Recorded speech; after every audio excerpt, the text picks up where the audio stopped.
Well, I continue to be amazed at how remarkable this April has been for the upper tier of the lower 48. Minneapolis has not just seen the coldest April so far on record, but it has been the snowiest April. It has been the snowiest calendar year from January 1st through April 15th, and of course, thrown in for good measure, we've also seen the biggest snowstorm in Minneapolis history for the month of April, 15.88 inches of snow. Now, we do have a reasonable day coming up. We do have a little bit of ridging, a little bit warmer air pushing up from the south.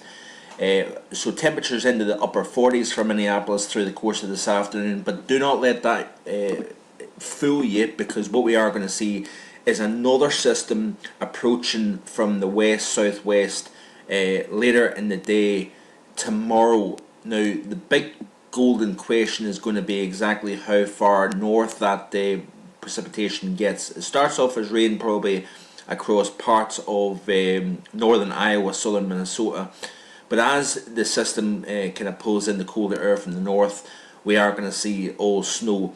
The problem is that with a northeasterly wind that's dry, it tends to choke off the precip in the north side of the system, and therefore Minneapolis is going to be right on that dividing line between literally nothing and perhaps an inch or so. And then further south in the southern Minnesota and northern Iowa, we're going to see a few inches out of this. But it's not a big deal. But the fact is that we are now into the second half of April, and we are still talking about snow threats. Temperatures in the only holding in the upper 30s, and nighttime temperatures dropping well into the 20s.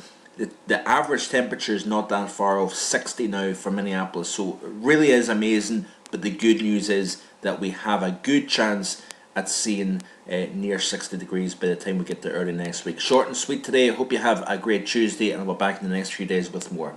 Stay tuned. Bye for now.